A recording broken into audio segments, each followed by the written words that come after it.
Good morning sa inyo mga ka-icon. Ito nga pala ulit yung ating motor na 3 years and 3 months na ngayon natin ginagamit, no. So sa mga nagko-comment sa akin dito sa TikTok, no, regarding sa mga issue, parts and accessories, wag po kayong mahiya na mag-comment po diyan sa comment section para ma-replyan ko po kayo. And ang maganda po, meron na po akong link diyan sa baba, diyan sa yellow basket, na pwede na po ninyong ma-order yung mga kailangan po ninyo sa ating motor, no. So yun, ano-ano nga ba yung mga main issue ng Keyway Icon 110cc, no.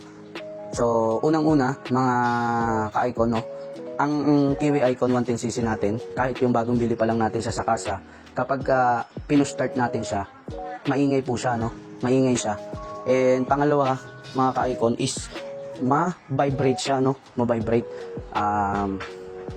Pangatlo guys is yung bigla kang mamamatayan, no, biglang mamamatayan. So sino na ba yung mga nakakaranas at naka-experience ng ganun, yung biglang namatayan? So delikado po yun, no, yung ganun, yung bigla kang mamamatayan.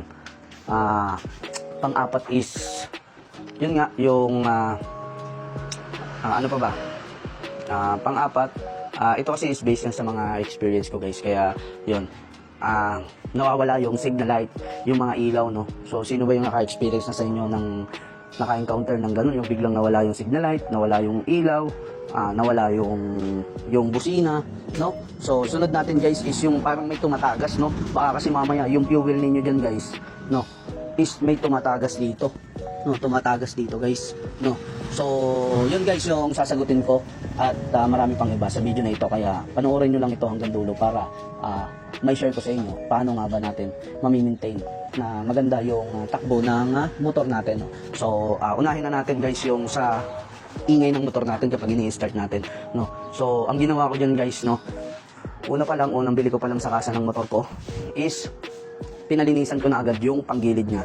Yes, kasi ang motor natin guys, naka-stock yan kapag binili natin sa kasa. Naka-stock yan for how many months, no, sa kasa, no. So ang ginawa ko, pinalinisan ko na agad yung panggilid. Then nagpalit ako ng belt, Honda Beat FI, tapos yung langis guys, no. So nagpalit agad ako ng langis sa aking makina, no. So ang langis ko na ginamit diyan is yung Pertua guys, na fully synthetic, no. So ang gas ko is premium guys, hanggang ngayon premium. Hindi, never ako nag-unleaded guys, kasi mas magandang quality ng red kaysa sa green. Mas maganda yung kanyang resistant, no, yung quality niya. So yun guys. Tapos every morning guys, ang ginagamit ko dyan, hindi push start kundi kick start. So mga ilang araw lang guys na wala na yung ingay kapag ini-start ko yung motor ko guys, no. So yung biglang mamamatayan kayo, so pagka bigla kayo namatayan, kasi nangyari na yun sa akin guys, yung bigla kang namatayan, no. So delikado yun guys, lalo kapag nasa stoplight ka tapos biglang nag-green. Siyempre pag green, siyempre go lahat yung mga sasakyan niyan, so pwede kang mabangga, no, or ikaw yung makabangga. So meron po ditong minor, pihitan no, ng minor, ibig sabihin para lumakas yung hatak niya, or pwedeng bumaba yung hatak niya.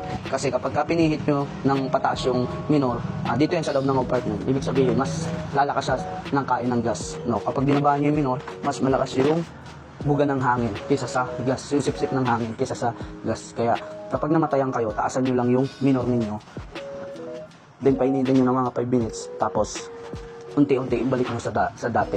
Kapag hindi na kayo namamatayan, so ganun lang yung gawin niyo. Tapos guys, yung sa gas naman guys, no, so kung naka-experience na kayo na bigla kayong nakakakita ng parang may tumatagas sa motor ninyo, so yung ating pong gasolina, di ba, yung wire, yung hose, meron po yung filter para matipid yung kain ng gas, no, ng motor natin, para tipid siya sa gas, no.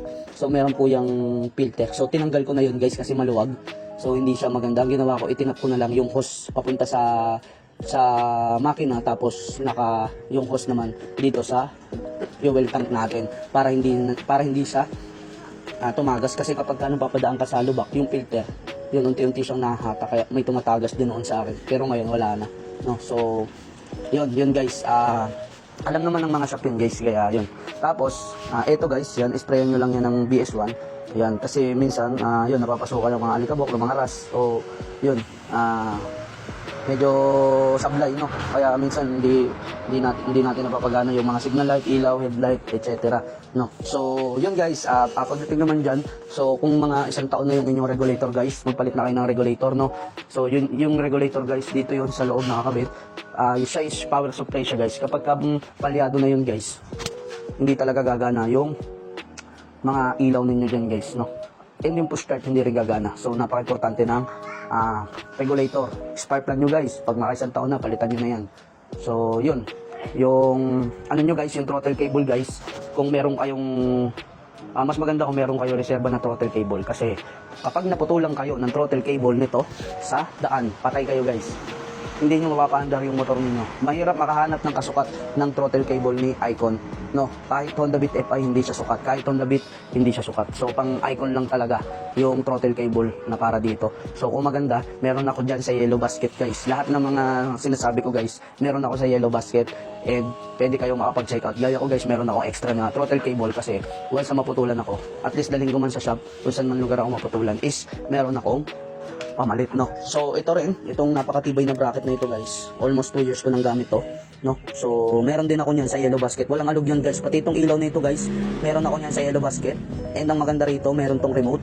Napakalakas ng ilaw niya guys. So subukan na to sa mga rides guys. So ako lagi yung nasa unahan kasi mas malakas yung ilaw ko kumpara sa kanila. And meron tong 6 na kulay na 6 types of light guys. So napaka-solid niyan.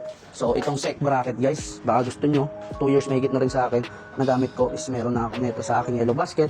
And yung Vario 160 ng click, ayan, so yun, sukat naman yung footboard sa Kiwi Icon 110cc natin. So kung meron pa kayong napapansin sa motor ko, mag-comment kayo. Ayan, so yung gulong natin guys, sobrang lapad ng gulong natin guys. So yung gulong natin sa harap is 100. Yung gulong natin sa likod guys is 110. So may magto 2 years ko ng gulong yan guys. And napakakapal. Ayan guys.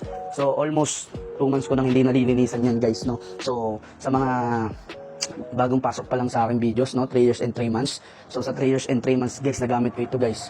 Sa awa ng Diyos guys, is halos ilan pa lang yung na-experience ko rito, no. Yung normal na issue lang kagaya ng belt, pinalitan ko na yun ng Honda Beat FI. Alin pa ba?